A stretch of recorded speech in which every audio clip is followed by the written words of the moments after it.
everyone, back again. So my last video I made my own color blending pen, and since then I did refill my Derwent blender and it works great.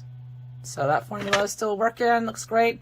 Now the next thing I want to create, I mentioned that I bought some of these empty Molotow brush marker pens. You can get these off Amazon for like $2. So I bought this because I wanted to try, see, one side you've got a brush, and the other side you have like a marker chisel. Okay, so the reason I got this is because I wanted to try watercolor brushes. And you could use this for a blender brush as well if you want to use that. I think this would be great for color pencil blender. So the formula I used last time.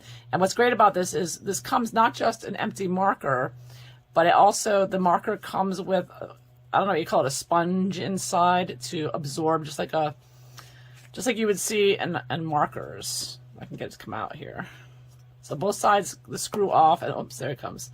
So that's little sponge inside. So this would be perfect for any kind of ink or liquid you want to put inside of it, whether it's blender, liquid, or else otherwise. But anyways, today I want to make a watercolor marker because, you know, I'm a watercolor artist. I have tons of watercolor tubes, professional, you know, tubes I pay good money for. So I'm like, I've got tons of watercolor paint in tube form. Why would I buy watercolor markers that are just going to run out? Right? That doesn't make any sense. I was like, no.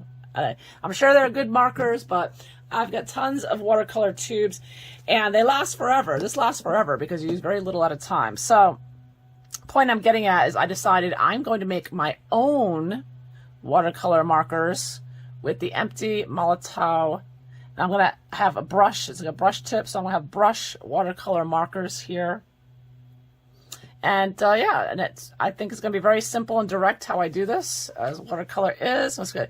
I use some distilled water, filled this partial way to enough to fill this empty Molotow marker, brush marker.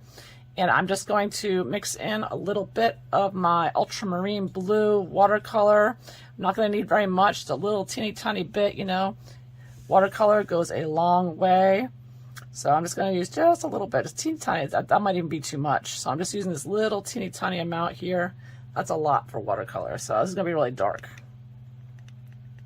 And I'm just going to let it fill up, because I do want it saturated, you know. I don't want it too watery. I'm just going to stir this up with my dropper or pipette. Get that all dissolved. Some glazing. So I think that this is a good color. I don't know if you can see that. Look at the white. So that's a good medium. It's not too light. I mean, I probably could have gone lighter. This might be too dark. I don't know yet. I'll find out. See how this comes out. So, I mean, ultramarine blue is a little bit of a darker blue anyways, but let's see. So, mix that all together. So now what I'm going to do is I'm going to take that little sponge from inside my Molotow and just dip it right in there. And oh, look at that. It's just, I don't know if you can see it, but it's just absorbing it. It's very quickly absorbing it. I don't know if you can see how quickly that's absorbing. It just sucked it right up. This is real time. I'm not fast forwarding this. This just sucked it right up. Look at that. It was like, wow, this sponge is good. It really likes watercolor. So I'm going to flip it around there. I mean, normally they tell you wait a few minutes, you know. But that just like, you could see the blue color rising in it. Wow. I think it might already be saturated. All right, so maybe I should give it a try. Let's see. All right, so it looks completely saturated. I'm going to give it a shot. And I'll, of course, put in a little bit more liquid around it. Around the sides, keep it saturated. Sort of filling up the marker a little bit more, little areas that around the sponge. So I'm really filling this up. I may have made too much though, because you know what, I measured the water by filling up the marker, but I didn't take into account the sponge is going to be there. So I may have made a little too much. That's okay. There we go. Yeah, this is getting filled up now.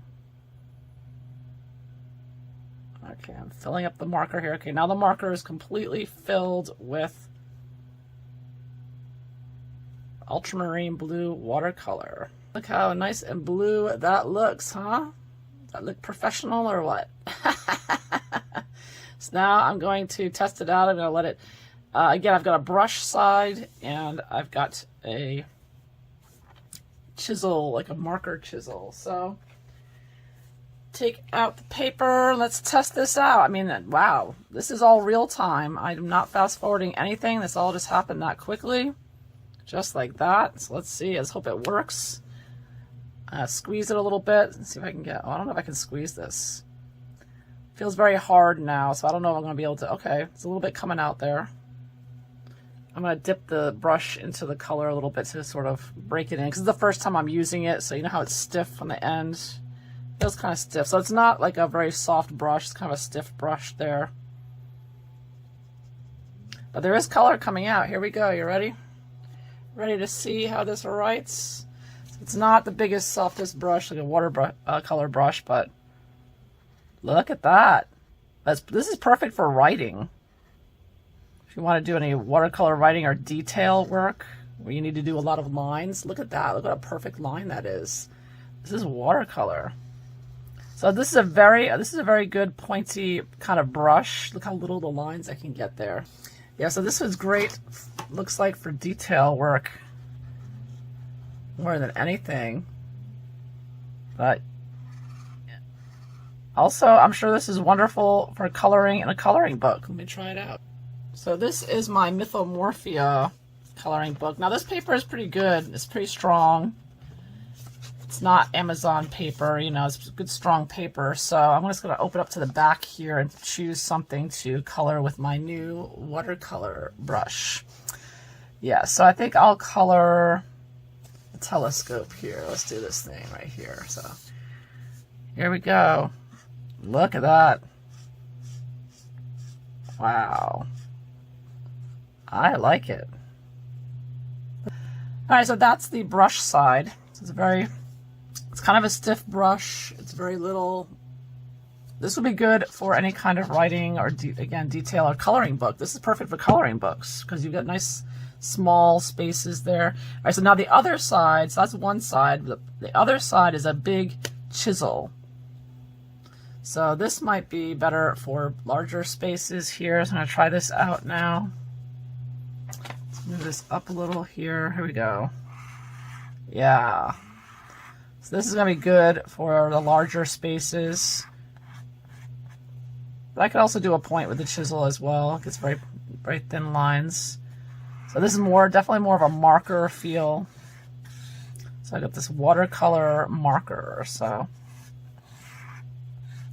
yeah, so this is great. So this will work very well, and it's very fast.